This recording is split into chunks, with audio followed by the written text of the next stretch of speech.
السلام علیکم اسٹوڈنٹس، آج ہم جس اگلے ٹاپک پہ بات کرنے جا رہے ہیں وہ باب نمبر 2 اسلامی جمہوریہ پاکستان کی ابتدائی مشکلات، اور اس کا پہلا تفصیلی سوال ہے ابتدائی مشکلات کے حوالے سے ہم اس کے اوپر بات کریں گے، پہلے تفصیلی سوال کے پہلے 2 پوائنٹس کے اوپر۔ تو جس کا پہلا پوائنٹ ہوگا پس منظر کے اوپر ہم نہیں جائیں گے، کیونکہ باب نمبر 1 میں ہم قیام پاکستان کے جو پس منظر تھے، حالات، واقعات جو تھے، ان سب کے اوپر تفصیلاً بات کر چکے ہیں کہ وہ کیا حالات اور اسباب تھے جس کی وجہ سے مسلمان بر صغیر نے ایک علیحدہ مملکت پاکستان کے نام سے اس کا خواب دیکھا، اس کے نظریات پیش کیے اور اس کے قیام کو ممکن بنایا۔ آج ہم بات کریں گے کہ سر ریڈ کلف ایوارڈ کی ناانصافیاں۔ سر ریڈ کلف جو ہیں یہ انگریز ماہر قانون تھے، تو آخری وائسرائے جو تھے لارڈ ماؤنٹ بیٹن جو تھے، انہوں نے ان کو حد بندی کی تقسیم میں سربراہی کے طور پہ مقرر کیا، چونکہ 3 جون 1947 کے منصوبے کے تحت تقسیم بر صغیر کے بارے میں منصوبہ طے پایا تھا کہ ہندو اکثریتی علاقے جو ہیں وہ ہندوستان میں کر دیے جائیں گے شامل، اور جو مسلم اکثریتی علاقے ہیں وہ پاکستان میں، یعنی بر صغیر کی تقسیم ان 2 اصولوں کے تحت طے کی جائے گی، حد بندی کی جائے گی۔ تو سر ریڈ کلف جو تھے انہوں نے آخری وائسرائے لارڈ ماؤنٹ بیٹن کے دباؤ میں آ کر تقسیم کچھ اس طریقے سے کی گئی کہ جو کہ 3 جون 1947 کے منصوبے کے تحت بالکل اس کے مطابق نہیں تھی، جو اس منصوبے کے مطابق طے پایا گیا تھا بالکل اس سے ہٹ کے غیر منصفانہ طریقے سے تقسیم کی گئی، جس کے مطابق سر ریڈ کلف جو تھے انہوں نے لارڈ ماؤنٹ بیٹن کے دباؤ میں آ کر غیر منصفانہ تقسیم کی، تو جس کا اعتراف جو ہے بہت بعد میں آ کے ریڈ کلف کے جو سیکرٹری تھے انہوں نے بھی کیا کہ یہ ایک تاریخی حقیقت جو ہے یہ مانی جا چکی ہے کہ انہوں نے لارڈ ماؤنٹ بیٹن کے دباؤ میں آ کے غیر منصفانہ تقسیم کی، یعنی بہت سارے جو مسلم اکثریتی علاقے تھے جو کہ 3 جون 1947 کے منصوبے کے تحت اس کے مطابق پاکستان کا حصہ بنتے تھے اور پاکستان میں شامل ہونے چاہیے تھے، ان کو زبردستی بھارت کے حصے میں شامل کر دیا گیا۔ تو یہاں پہ اس پیراگراف کے اندر آپ دیکھیں گے جہاں لکھا ہوا ہے ضلع گرداسپور کی 3 تحصیلیں گرداسپور، پٹھان کوٹ اور بٹالہ کے علاوہ ضلع فیروز پور کی تحصیل زیرہ اور بعض دوسرے علاقے ہندوستان کو سونپ دیے گئے ہیں، یعنی یہ لائن انڈر لائن کرنے والی ہے۔ یہاں پہ آپ کا ریڈنگ کا سوال بنے گا کہ وہ کون سے علاقے ہیں جو کہ پاکستان کا حصہ بنتے تھے مگر ریڈ کلف کی ناانصافیوں کی وجہ سے زبردستی بھارت کے حوالے کر دیے گئے، ٹھیک ہے۔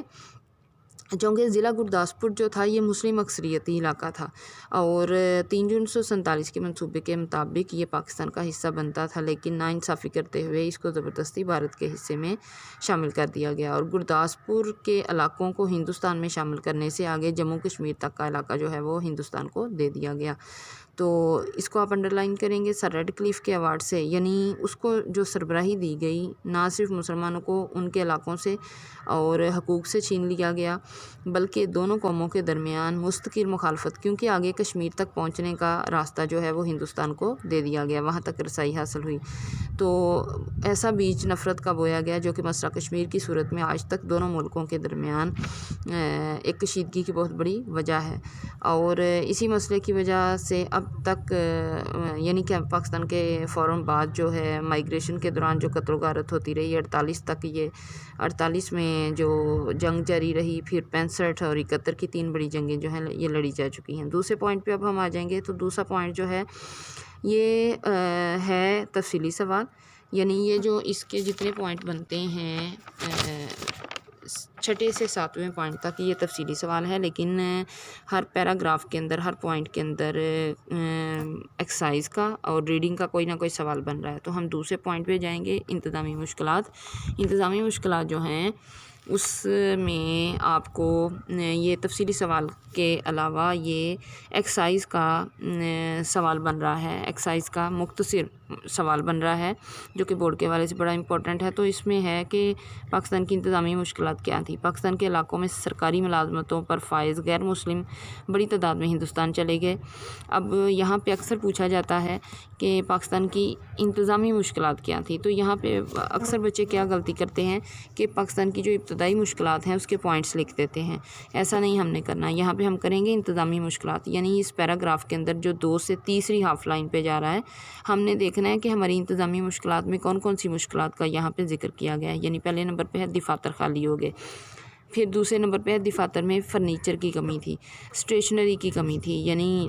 دفتری کام کرنے کے لیے کاغذ، پینسل، ان چیزوں کی کمی تھی، ٹائپ رائٹروں وغیرہ کی کمی تھی. اکثر دفاتر جو ہیں یعنی عمارتوں کے کم ہونے کی وجہ سے، نہ ہونے کی وجہ سے کھلے آسمان تلے دفتروں کا کام جو ہے وہ کیا گیا. ہندوستان جاتے ہوئے دفتری ریکارڈ تباہ کر گئے. اس کی وجہ سے دفاتر میں کام کرنے میں بڑی دشواری ہوئی. یعنی یہ جتنے آرٹیکل دیے ہوئے ہیں، جتنی انتظامی مشکلات دی ہوئی ہیں، ان کو بہتر طریقے سے مکمل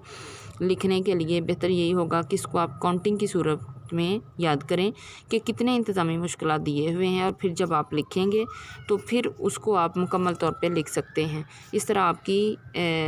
یاد دہانی کے طور پہ یہ بہتر رہے گا کہ ان کو یاد کریں کہ دفاتر خالی ہوئے گئے. دوسرے نمبر پہ تھا دفاتر میں فرنیچر کی کمی تھی. تیسرا مسئلہ یہ تھا انتظامی مشکلات میں اسٹیشنری کی کمی تھی. چوتھا یہ تھا کہ ٹائپ رائٹروں کی کمی تھی. پانچواں دفاتر کھلے آسمان تلے لگائے گئے. چھٹی ہمارے لیے انتظامی مشکل یہ تھی کہ دفتری ریکارڈ جاتے ہوئے ہندو سرکاری ملازمین جو تھے وہ تباہ کر گئے. تو اس طرح اگر آپ کاؤنٹنگ کی صورت میں ان انتظامی مشکلات کو یاد کر لیں گے تو پھر A to Z آپ شارٹ کوسچن کو بہتر طریقے سے لکھ سکیں گے. ٹھیک ہے. اس میں تھوڑی سی میں یہ حوالہ دیتی جاؤں کہ یہاں پہ لکھا ہوا ہے کہ سرکاری ملازمین کی کمی ہو گئی. تو کیوں ہو گئی؟ یعنی ہندو ملازمین جو ہیں وہ جب ہندو اکثریتی علاقوں میں ہندو جو ہیں وہ رہیں گے اور مسلم اکثریتی علاقے جو ہیں وہ پاکستان کے حصے میں ہوں گے. تو اس طرح پاکستان کے حصے سے بہت سارے جو سرکاری ہندو ملازمین تھے وہ ہجرت کر کے ہندوستان والی سائڈ پہ چلے گئے. تو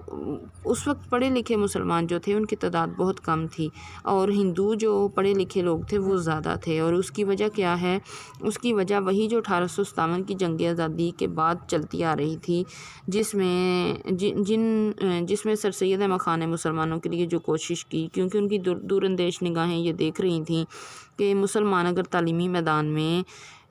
حکومت سے اور ہندوؤں سے بدزن ہوتے ہوئے پیچھے رہ جائیں گے تو اس میں حکومت کا کوئی نقصان نہیں ہوگا،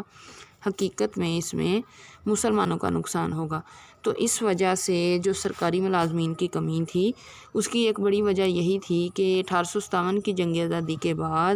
ہندو جو تھے انہوں نے حکومت سے ہر طرح کی مراعات حاصل کی، ہر طرح کی سہولتیں لیتے ہوئے ہر طرح کا فائدہ انہوں نے لیا.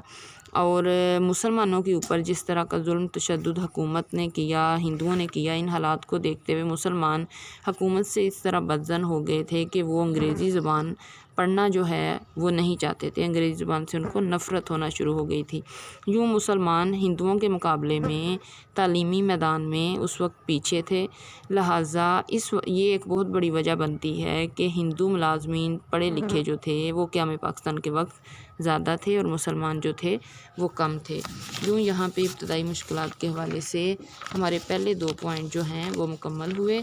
تو اگلا ہمارا پوائنٹ ہوگا مہاجرین کی آباد کاری، اثاثوں کی تقسیم اور فوج کی تقسیم اور دریائی پانی کا مسئلہ. یعنی پہلا ابتدائی مشکلات کے حوالے سے جو سوال ہے اس کو ہم اگلے ٹاپک میں مکمل کریں گے. بہت شکریہ.